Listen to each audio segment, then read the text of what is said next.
5:30. దేవుని పరిశుద్ధమైన నామమునకు మహిమ కలుగును గాక. ప్రియులారా, ప్రభు నామమును బట్టి మీ అందరికి కూడా ప్రత్యేకమైనటువంటి వందనాలు తెలియజేస్తూ, ఈ దినమున ఏకజమున ప్రభు పాదాల దగ్గర చేరగలుగుటకు ప్రభు కృప చూపించున్నారు. అనుదినము దేవుని యొక్క లేఖనాలను పరిశీలించి ప్రభుకి ఇష్టమైనటువంటి విడుదలగా జీవించుటకు దేవుడు చేస్తున్నటువంటి మేళ్లను ఉపకారం తలపోసుకుంటూ, వాక్యానుసారమైనటువంటి జీవితం క్రైస్తవ జీవితానికి పునాది మెట్టు కాబట్టి ఆ రీతిగా మనమందరం కూడా వాక్య ధ్యానంలో పాల్గొందాం. ఈ దినమునకై పరిశుద్ధమైన బైబిల్ గ్రంథం నుండి రాజులు రాసిన 2వ గ్రంథం 13వ అధ్యాయము 20వ వచనాన్ని చదువుకుందాం. పరిశుద్ధమైన బైబిల్ గ్రంథం నుండి రాజులు రాసిన 2వ గ్రంథం, రాజుల 2వ గ్రంథం 13వ అధ్యాయము 20వ వచనం ఈ రీతిగా దేవుని యొక్క లేఖన.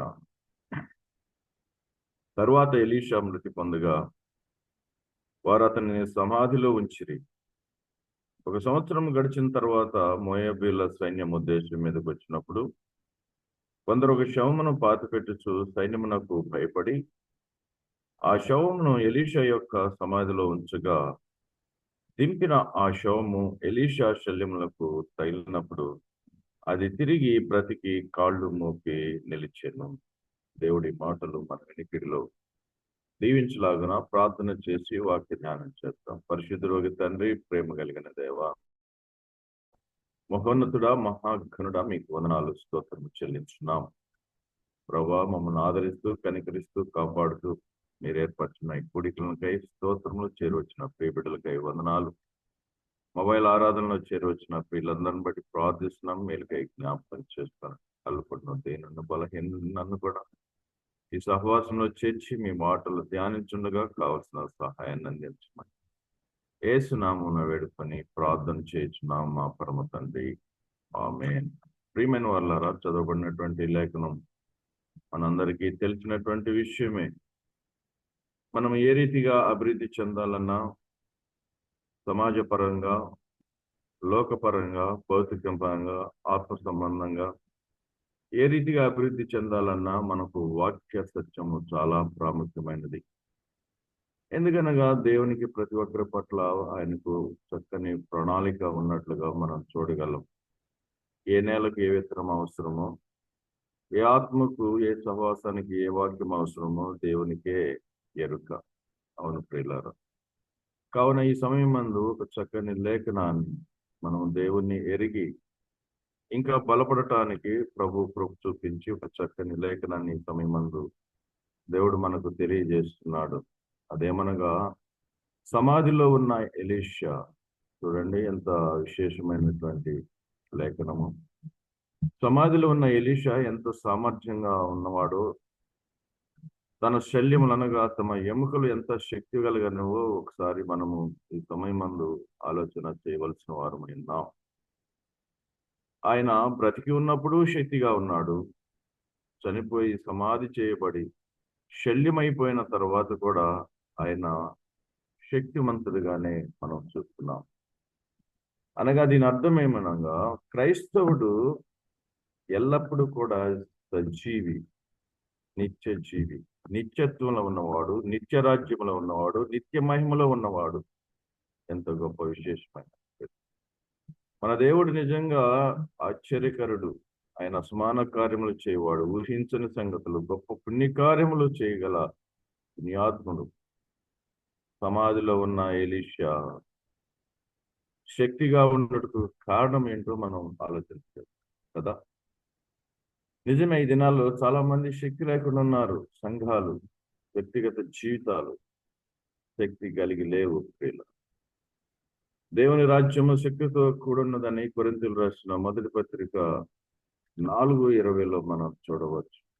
దేవుని రాజ్యం ఎలా ఉందంట? శక్తితో కూడుకున్నది. Same like power. కాబట్టి ప్రతి ఒక్కరికి కూడా శక్తి కావాలి. దేవుని రాజ్యానికి వెళ్ళేవారు శక్తి కలిగి ఉండాలి. ఈ లోకంలో శ్రమ పడాలి, శ్రామికమైన జీవితం జీవించాలి. అతిశయించే జీవితం, ఆడంబరమైన జీవితం, అబద్ధాల జీవితం, అతిశయ జీవితం పనికిరాదు ప్రియులారా. క్రైస్తవులకి కష్టపడేటువంటి జీవితం ఉండాలి క్రైస్తవుడి. ఈ లోకంలో కష్టపడితే ఆ లోకంలో నువ్వు సుఖంగా ఉంటావు, నిత్యత్వంలో ఉంటావు. దేవునితో యుగ యుగములు ఉండేటువంటి నిత్యరాజ్యం ఉంటుంది కదా. కొరింథీయులకు రాసిన మొదటి పత్రిక 4:20లో చూసినట్లయితే, దేవుని రాజ్యం మాటలతో కాదు శక్తితోనే ఉన్నది. శక్తితోనే ఉన్నది. మీరేది కోరుచున్నారు ప్రియమైన వాళ్ళారా? ఈ సమయం అంది ఉదయకాల సమయం అందు మనం ఆలోచన చేద్దాం. ఎందుకనగా ఈ దినమున చాలా మంది మా చుట్టుపక్కల ఇప్పుడు క్రిస్మస్ పండుగలు స్టార్ట్ చేసినట్లున్నారు ఈ రోజు నుండి కూడా. అవును, చాలా మంది ప్రార్థనలు ప్రారంభించారు. చాలా మంచిది. అయితే నిజమైనటువంటి క్రీస్తును మనం కలిగి ఉన్నామా? నిజమైనటువంటి క్రీస్తు ప్రభు శక్తి కలిగిన వాడు. ఆయన మరణాన్ని జయించి తిరిగి లేచినటువంటి వాడు.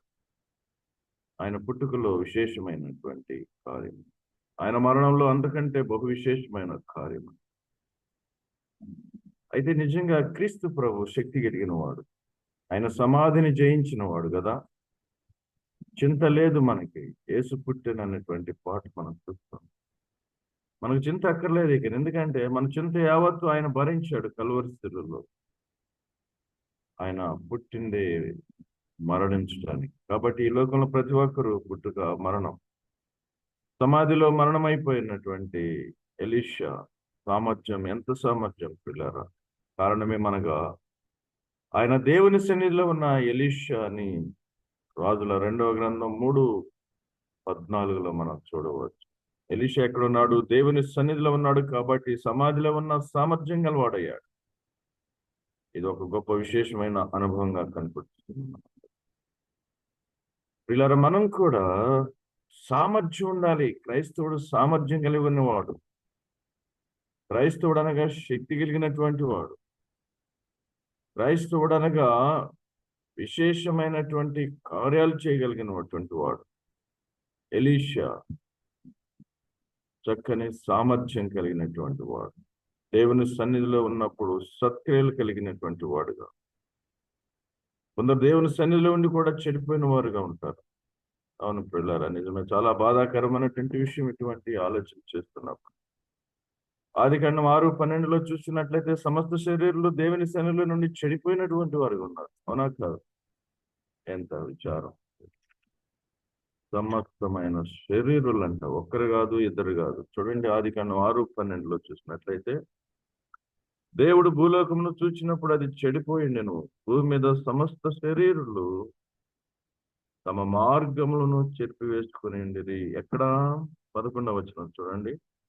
భూలోకము దేవుని సన్నిధిని చెడిపోయిండెను. చెడిపోయింది. దేవుని సన్నిధిలో ఎలా ఉన్నారండి? చెడిపోయినటువంటి వారుగా ఉన్నారు. చెడిపోయినటువంటి వారుగా. చెడిపోయినటువంటి వాడికిలో ఏం శక్తి ఉంటుందండి? త్రాగే వాళ్ళు ఏం శక్తి ఉంటుంది? ఎగ్జాంపుల్ చూసినట్లయితే త్రాగి త్రాగి త్రాగి తన శరీరాన్ని శక్తిహీనంగా చేసుకుంటున్నాడు కదా. అలాగే క్రైస్తవులు కాని పనులు చేసి చేసి చేసి శక్తి లేని వారుగా అయిపోతున్నారు, బలం లేని వారుగా అయిపోతున్నారు, బలహీనులు అయిపోతున్నారు, బుద్ధిహీనులు అయిపోతున్నారు, బుద్ధి లేక ఉంటున్నారు, గ్రహించలేనటువంటి వారుగా ఉంటున్నారు. ప్రియమైన వాళ్ళారా, క్రైస్తవ జీవితం అనేది చాలా విలువలతో కలిసిన జీవితం. రక్షణ నీకు ఫ్రీగా రాలేదు. ఆయన ఎంతో కష్టపడ్డాడు మన కొరకు. తన ప్రాణాన్ని అర్పించున్నాడు, పణంగా పెట్టాడు. తినరాని దెబ్బలు, కొయ్యరాని మొయ్యలేని బరువులు మోసాడు. ఎక్కలేనటువంటి గొల్గొతాకున్న వరకు ఎక్కాడు. ఇరువురు నేరస్తుల మధ్య నేరస్తుడిగా చిత్రీకరింపబడ్డాడు. అవమానాలు, నిందలు సహించాడు, వహించాడు, భరించాడు. ఆయన ఎంతగానో తగ్గించుకున్న కార్యం చేసి మనకు రక్షణ ఇచ్చాడు. కాబట్టి మనం జాగ్రత్తగా కాపాడుకోవాలి రక్షణ. నీకు ఇచ్చిన రక్షణ జాగ్రత్తగా కాపాడుకుంటే నువ్వు శక్తివంతుడిగా, శక్తివంతురాలుగా ఉంటావు కదా. నిర్లక్ష్యం చేయకూడదు. రక్షణ నిర్లక్ష్యం చేయకూడదనే మనకు బైబిల్ సెలవిస్తుంది. ఏప్రిల్ రాసినటువంటి పుస్తకంలో కూడా మనకు చాలా స్పష్టంగా మాటలు చూస్తాం. ఏప్రిల్ రాసిన పుస్తకం 2వ అధ్యాయంలో అంటున్నాడు, 3వ వచనంలో, ఎంత గొప్ప రక్షణ మనం నిర్లక్ష్యం చేసిన ఎలాగూ తప్పించుకుందాము, ఎలాగూ తప్పించుకుందాము. ప్రియులారా, ఒకవేళ నిర్లక్ష్యం చేసేవనుకు ఈ లోకంలో రేపు దినాన శిక్ష ఉంటుంది. రక్షకు బదులు ఏమొస్తుంది? నీకు శిక్ష ఉంటుంది అంతే. దేవుని మాటలు వింటే నువ్వు రక్షించబడ్డావు. రక్షించబడినటువంటి వాడు నువ్వు నిత్యత్వంలో ఉంటావు. దేవుని యొక్క రక్షణ నువ్వు నిర్లక్ష్యం చేస్తే నరక శిక్షను అనుభవిస్తుంటావు. కాబట్టి దేవుని సన్నిధిలో ఎలా ఉండాలి? మనం జాగ్రత్తగా ఉండాలి. దేవుని సన్నిధిలో ఎప్పుడు ఉండటానికి మనం ఆలోచన చేయాలి. చూడండి ప్రియులారా, అబ్రహాము దేవుని సన్నిధిలో ఉన్నాడు. ఏమయ్యాడు? నిందారహితుడిగా ఉన్నాడు. అవునా కాదా? ఆదికాండం 17వ అధ్యాయంలో మనందరికీ తెలిసిన చక్కని బలమైనటువంటి దేవుని మాటలు ఆ వాక్యంలో మనం చూడవచ్చు. ఆదికాండం 17వ అధ్యాయంలో అబ్రహాం ఎలా ఉన్నాడు ప్రియులారా? దేవుని సన్నిధిలో నిందారహితుడిగా ఉన్నట్టున్నాడు. 17వ అధ్యాయం మొదటి వచనం చూసినట్లయితే, అబ్రహాం 99 ఏళ్ళు వాడైనప్పుడు యెహోవా అతనికి ప్రత్యక్షమైనప్పుడు, సర్వశక్తి గల దేవుడు నా సన్నిధిలో, చూడండి, నా సన్నిధిలో నడుచుతూ నిందారహితుడు అయ్యాడు. దేవుని సన్నిధిలో ఎలా ఉండాలి? నింద లేని వారుగా ఉండాలి. నింద తెచ్చుకునే వారుగా కాదమ్మా మన జీవితం. అయ్యా, మన జీవితాలు నిందారహితులుగా ఉండాలని దేవుడు కోరుకుంటే మనం అన్ని నిందలే వేసుకునేది. ఒకళ్ళ మీద ఒకరి యొక్క నిందలు, ఒకరి మీద ఒకరు అసూయ, ఒకరి మీద ఒకరు కోపాలు, తాపాలు, అసూయ, మత్సరం, కక్షలు, కార్పణ్యాలతో మన క్రైస్తవం సాగిస్తున్నాం. ఇతరులు ప్రేమించలేని దుస్థితి ప్రియులారా, వాగ్దానాలు గమనించలేనటువంటి అవివేకత, ఇష్టానుసారమైనటువంటి జీవితం, విశ్వాసం లేనటువంటి జీవితం, నిలకడలేని భక్తి, అటు ఇటు గాలికి తిరగట్టుగా ఉన్నటువంటి భక్తి. అవునా కాదు? ఒకసారి ఆత్మ పరీక్ష చేసుకున్నాం చూడండి. ఒకసారి మన అందరం కూడా ఆత్మ పరిశీలన చేసుకుంటే, సీక్ అవర్ సెల్ఫ్. నేను నిజంగా దేవునితో నడుస్తున్నానా? దేవుని సన్నిధిలో ఉన్నానా? ఒక ప్రశ్న ఈ సమయం ముందు ఉదయం. డిఎల్ మోడీ గారు అంటున్నాడు, నేను లోకంతో నడిస్తే దేవునితో నడవలేను. అవును పిల్లారా, మనం లోకంలో ఉన్నాము. లోకాన్ని వెంబడించకూడదు. లోకంతో నీకేం పని? దేవునితో పని, అంతేగాని లోకంతో కాదు. ఒకసారి రక్షించబడిన తర్వాత, తీర్మానం చేసిన తర్వాత, నీకు ఇక అవిశ్వాసతో పని లేదు, అబద్ధికులతో పని లేదు, విగ్రహారాధికులతో జోడు లేదు నీకు. దేవుని సన్నిధిలో ఉండాలి. దేవుని సన్నిధిలో ఉన్న వారితో సహవాసం చేయాలి. నువ్వు రక్షించబడ్డావు అంటే ఎక్కడ ఉన్నావో తెలుసా? పరిశుద్ధుల జాబితాలో ఉండవు, పరలోకంలో ఉన్నట్లు లెక్క. పైన వాటిని చూడాలి కానీ కింద ఉన్నటువంటి భూమి మీద ఉన్న వాటిని చూడకూడదని మనం స్పష్టంగా కొలసి 3లో మనం చూస్తున్నాం. మరి దేన్ని చూస్తున్నావు? నువ్వు ఎక్కడ ఉంటున్నావు? ఎవరి దగ్గర ఉంటున్నావు? దేవుని సన్నిధిలో ఉంటున్నావా? పనికి మాలిన స్థలాల్లో, పాడైన స్థలాల్లో, అపవిత్రమైన స్థలాల్లో ఉంటున్నావా? ఎక్కడ ఉంటున్నావు పిల్లరా? అబ్రాహాము అయితే దేవుని సన్నిధిలో ఉన్నాడు, నిందారహితుడిగా ఉన్నాడు, ఎంతో విలువైనటువంటి జీవితాన్ని ఏర్పరచుకున్నాడు, తరతరాలకు దీవెనలు తెచ్చుకున్నాడు, అతనితో వాగ్దానం చేసేటువంటి పరిస్థితిని పొంది ఉన్నాడు. నేను అబ్రాహాము దేవుడని, ఇస్సాకు దేవుడని, యాకోబు దేవుడని అంటాడు. కాన్వెంట్ చేశాడు. దేవుడు ఒక నిబంధన చేశాడు. కారణం, ఆయన దేవుని సన్నిధిలో ఉండి నిందలేని వాడిగా ఉన్నాడు. ఈ జీవితం నీకు ఉన్నదా పిల్లారా? ఈ జీవితాన్ని గురించి ఆలోచించావా? ఏనాడైనా, ఎప్పుడైనా సరే నువ్వు నమ్ముకున్నటువంటి స్థితిలో నుండి దేవుని ఈ స్థితిలోకి నువ్వు ఎప్పుడైనా సరే ప్రారంభించడానికి, ప్రభా నీ సన్నిధిలో ఉన్న నా కొత్త జీవితాన్ని నేను ప్రారంభిస్తున్నాను. క్రీస్తు ప్రభు వల్లే జీవించే జీవితం ఒక్క రోజైనా ఉన్నదా మనలో? ఒక్క నాడైనా ఉన్నదా? ఆలోచన చేద్దాం. దేవుని సన్నిధిలో ఉన్నప్పుడు జాగ్రత్త. ఆయన మందిరానికి పోయేటప్పుడు కూడా జాగ్రత్తగా ఉండాలని మనం చూస్తున్నాం. ప్రసంగిగా నువ్వు చేసే ప్రతి పని కూడా బీ కేర్ఫుల్, చాలా ప్రాముఖ్యం. వాక్యం చెప్పినా కానీ ఉన్నది ఉన్నట్లే మాట్లాడాలి. వాక్యం మాట్లాడాలి. అనవసరమైనటువంటి విషయాలు జోడించకూడదు. వ్యర్థమైనటువంటి మాటలు జోడించకూడదు. పిల్లరా, ఉపమానాలు చెప్పి ఏదో వృత్తి తొలగించకూడదు ప్రజలు. దానివల్ల ఏ మాత్రం ఉపయోగం, కథ వల్ల ఉపయోగం ఉండదు. పిల్లలు, కథ వల్ల క్షేమం రాదు. వాక్యమే బ్రతికిస్తుంది. ఈ వాక్యమే నన్ను బ్రతికించదు. వాక్యానుసారమైన వాక్యం విశదీకరించాలి. ఎంతైనా విశదీకరించాలి. వాక్యాన్ని బట్టే మాట్లాడాలి. దేవుని సన్నిధిలో ఉన్న అబ్రహాము దీవించబడ్డాడు. దేవుని సన్నిధి నుండి వెళ్ళిపోయినటువంటి ఒక వ్యక్తి దేశదిమ్మరైపోయాడు. ఎంత విచారంగా, అవునా? మీకు తెలుసు, అది కూడా ఆదికాండంలో. దేశదిమ్మరైపోయినటువంటి కయ్యను, దీవించబడినటువంటి అబ్రహాములు ఎంతైనా మనకి కావాలి. ఎంతైనా మనం జ్ఞానాన్ని నేర్చుకోవాలి. కదా. ఆదికాండం 4:16 చూస్తాం. దేవుని సన్నిధి నుండి వెడలిపోయిన కయ్యూను అంటాడు అక్కడ. ఆ మాట చూడండి, ఎంత విశేషమైనటువంటి మాట. ఆదికాండం 4:16 చూసినట్లయితే ఈ వాక్యం చదివి నేను ఎంతో బాధపడ్డాను పిల్లలు. 4:16 చూస్తున్నాను చూడండి. అప్పుడు కయ్యూను యెహోవా సన్నిధి నుండి బయలుదేరి వెళ్ళి, ఎక్కడి నుండి వెళ్ళాడు? దేవుని సన్నిధి నుండి వెళ్ళాడండి కయ్యూను. శాపగ్రాహి అయిన కయ్యూను, దేశ దిమ్మరైనటువంటి కయ్యూను సర్వశక్తి గల దేవుని సన్నిధిలో నుండి వెళ్ళిపోయాడు కదా. ఎవరైతే దేవుని సన్నిధి నుండి వెళ్తాడో వాడికి కయ్యూను లాంటి స్థితే, ఇంకా సింపుల్ అండ్ ఎవడైతే దేవుని సన్నిధిని తృణీకరిస్తాడో వాడు శిక్షార్హుడు. గొప్ప శిక్ష, నిత్య శిక్షకు కారకుడు అవుతాడండి. నిత్య శిక్షకు కారకుడు అవుతాడు. అది ఒక రోజు కాదు, ఒక సంవత్సరం కాదు, యుగ యుగాలు అగ్నిలో మండేటువంటి శిక్షను పొందుకుంటాడు. దేవుని గనక త్రోసి వేసినట్లయితే, దేవుని సన్నిధిని గనక ప్రేమించినట్లయితే. పిల్లల కొన్ని విషయాలు మాట్లాడుకుందాం. మనం దేవుని సన్నిధిలో ఏమన్నది? నెంబర్ 1, దేవుని సన్నిధిలో సఫలత ఉన్నది. ఆదికాండం 24:40 చూసినట్లయితే దేవుని సన్నిధిలో సఫలత ఉన్నది. సఫలత ఉన్నది. దేవుని సన్నిధి ఎలాంటిది? సఫలత కలిగినది. అవును ప్రియులారా, నువ్వు మొదటి జామున నువ్వు దేవుని సన్నిధిలో ఉండు, దేవునితో ప్రమాణం చేసుకో, దేవునితో ప్రార్థన చేయి.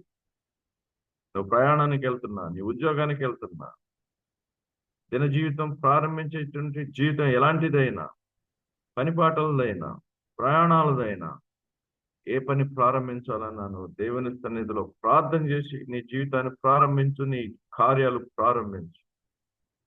దేవుడు నీతో ఉంటాడు.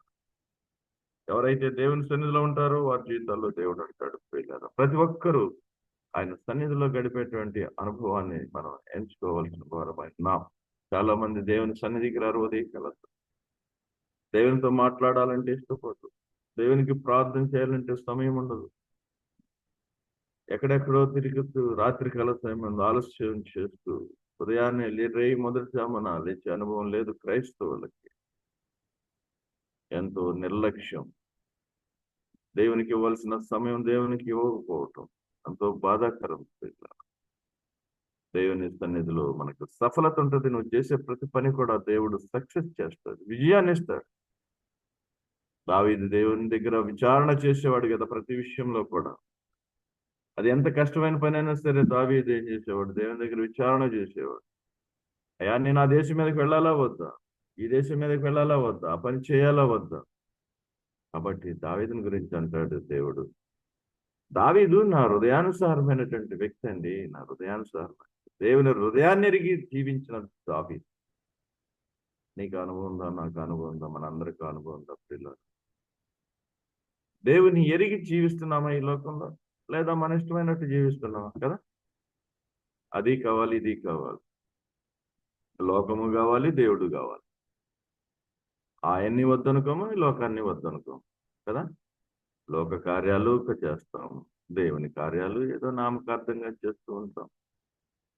క్రైస్తవులు అని చెప్పుకుంటాం పిల్లలు. నో, దేవుని రాజ్యం శక్తితో ఉంది పిల్లలు. మనం శక్తి గలవారమై ఉంటాం. కాబట్టి దేవుని సన్నిధిలో మనకి ఎప్పుడు కూడా సఫలత ఉంటుంది, విజయం ఉంటుంది. విజయాన్ని ఇచ్చే దేవుడు అత్యధికమైన విజయంలోనికి నడిపిస్తాడండి నిన్ను. మామూలు విజయం కాదు. నీ జీవితం, నా జీవితం మార్చిన దేవుడు అత్యధికమైన విజయాల్లో పాల్పొప్పులు పొందిస్తున్నాడు. రెండవదిగా చూసినట్లయితే దేవుని సన్నిధిలో కాపుదల ఉంది. నిర్గమకాండం 23:21 దేవుని సన్నిధిలో కాపుదల ఉన్నది. ఆయన కాపాడేవాడు. ఇజ్రాయెల్ నా దినం కాపాడలేదండి ఆయన. భయంకరమైనటువంటి స్థితిలో నుండి, ఇనప సంఖ్యల నుండి విడుదల ఇచ్చిన దేవుడే. ఆయన ఎంత చక్కని దేవుడు, ఎంత ప్రేమ కలిగిన దేవుడు, ఎంత జాలి కలిగిన దేవుడు. అంటున్నాడు, ఆయన సన్నిధిని జాగ్రత్తగాను, ఆయన మాట వినవలెను, ఆయన మాట వినవలెను, ఆయన కోపం రేపవద్దు. మీ అతిక్రమంలో ఆయన పరిహరింపడం నా నామమున ఆయనకున్నది. అయితే నువ్వు ఆయన మాటలు జాగ్రత్తగా విను. నేను చెప్పినది యావత్తు చేసిన నేను నీ శత్రువులకు శత్రువును, నీ విరోధులకు విరోధినై ఉందని అంటున్నా. కాబట్టి ప్రియులారా, ఆయన సన్నిధిని ఏం చేయాలి? జాగ్రత్తగా ఉండాలి. ఆయన సన్నిధిని జాగ్రత్తగా ఉండాలి. ఈ వాక్యం అంటున్న ప్రియ సోదరుడా, సోదరుడి, దేవుని సన్నిధిలో జాగ్రత్తగా ఉండటానికి ప్రయత్నం చేయి. ఇంక అయిపోయింది. జరిగిన కాలం గురించి ఆలోచన చేయవద్దు. ఏదేమనుకున్నా మనం నలుపుని తెలుపు చేయలేం, తెలుపుని నలుపు చేయలేం మనం, కదా. మన వల్ల ఏమీ కాదు. అయ్యేది ఒకటే, దేవుని మీద ఆధారపడతాం. అయ్యా పొరపాట్లు అయినా క్షమించాయి. తెలుసో తెలియక బుద్ధి లేని పనులు చేశానయ్యా. అయితే ఇప్పుడు బుద్ధి వచ్చినప్పుడు ఆ రెండవ కుమారుడు తిరిగి దేవుని దగ్గరికి వచ్చినట్లు దేవుని దగ్గరికి రావాలి, ప్రాయశ్చిత్తం అడగాలి, పాపక్షేమం పొందాలి, దేవుని నిత్య జీవం కోరుకోవాలి. ప్రియులారా, ఆత్మను కాపాడుకోవాలి. ఆత్మను పాడు చేసుకోవద్దు దయచేసి. ఆత్మను పాడు చేసుకుంటామంటే నిత్య నరకానికి పోతావు. మంచి పనులు చేయటానికి ప్రయత్నం చేయి, మంచి పరిచయం చేయటానికి ప్రయత్నం చేయి. దేవుడు మంచివాడు పిల్లలు. మంచి ప్రవర్తన కలిగి ఉండటానికి ప్రయత్నం చేయి, మంచి సాక్ష్యం కలిగి ఉండటానికి ప్రయత్నం చేయి. వై ఎందుకు చేయవు నువ్వు? వినయంతో కూడిన విజ్ఞాపన చేయి దేవుని సన్నిధిలో. దేవుడు మారుస్తాడు నిన్ను.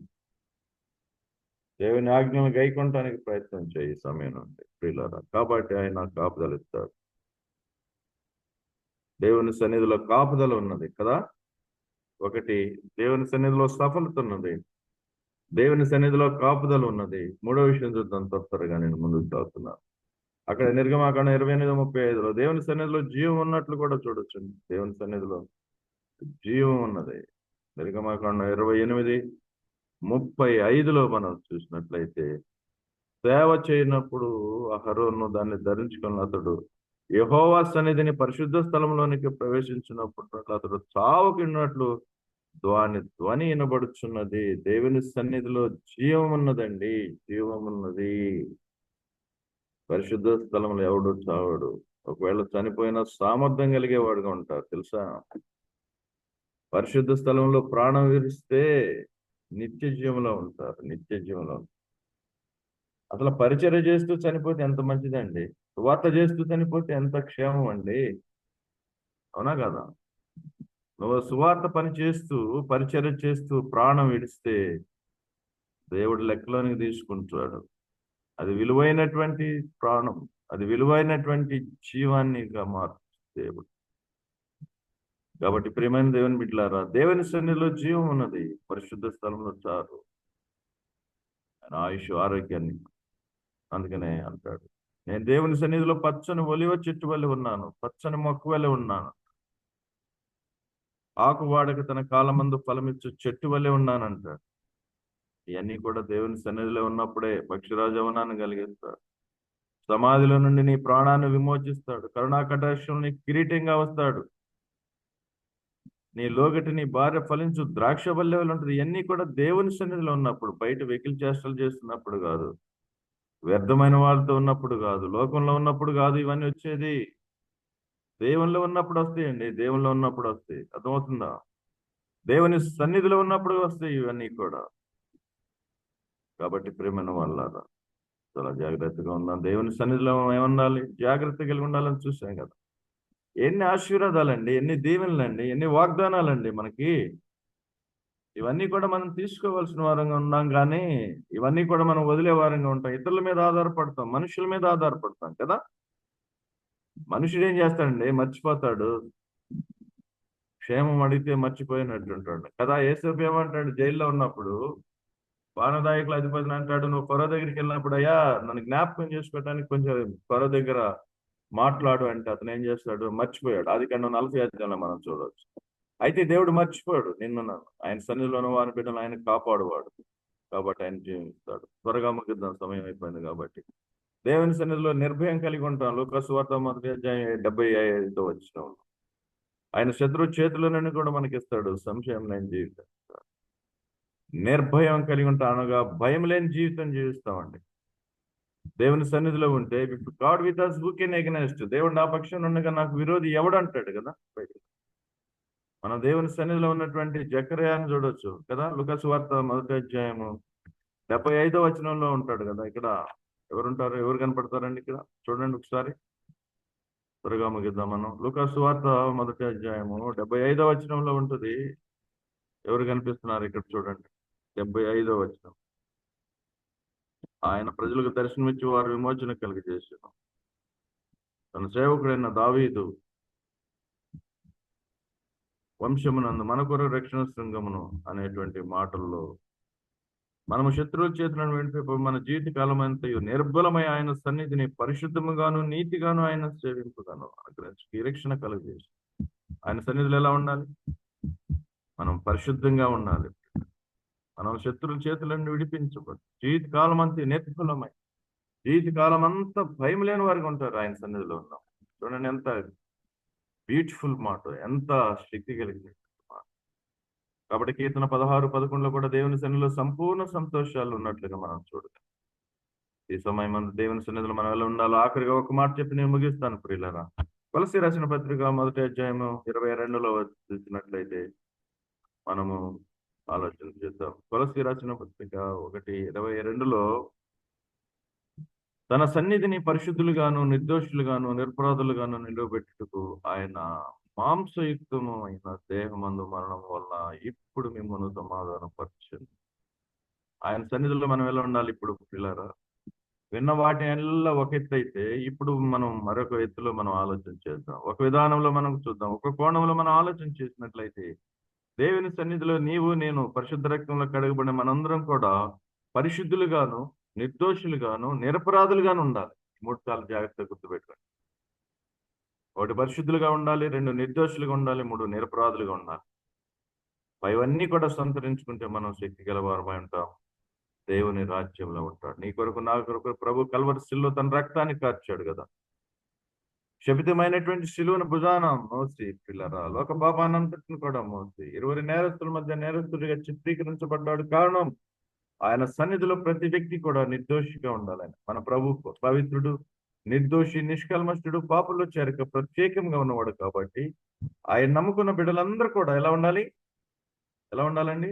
నిర్దోషులుగా ఉండాలి. దోషులుగా కాదండి. ఆయన సన్నిధిలో దోషులుగా కాదు, నిర్దోషులుగా ఉండాలి. తొందరపాటు కానీ తత్తరపాటు కానీ దూషించడం కానీ నెపం వేయటం కానీ అజాగ్రత్తగా ఉండటం కానీ ఉండకూడదు. మనం అందరం కూడా జాగ్రత్తగా ఉండి నిర్దోషత్వాన్ని ఎన్నుకోనాలి. ప్రియులారా, దేవుని చేత ముద్రించబడినటువంటి వారు ప్రత్యేకమైనటువంటి వారు కాబట్టి ఈ సమయం అందు దేవుని సన్నిధిలో ఉండటానికి ప్రయత్నం చేద్దాం. ఆయన కల్వరి శిలువ యొక్క రక్తం ప్రతి వ్యక్తిని పరిశుద్ధులుగాను నిర్దోషులుగాను నిరపరాధులుగాను చేస్తుంది కాబట్టి అలా ఉండేటకు పరిశుద్ధాత్మ దేవుడు సహాయం చేయను గాక. ఆమేన్. చిన్న ప్రార్థన. పరిశుద్ధుడు తండ్రి, ప్రేమ కలిగిన దేవా, మీకు వందనాలు ప్రభా. చక్కని వాక్య సందేశాన్ని అందించారు. విన్న బిడ్డలో మీ కార్యాలు జరిగించండి. మా అందరికి మేలుకరంగా ధన్యకరంగా మార్చమని ఏసునామన వేడుకొని ప్రార్థన చేస్తున్నాం తండ్రి. ఆమేన్. అన్న వందనాలన్నా. ఆశీర్వాదం ఇవ్వండి.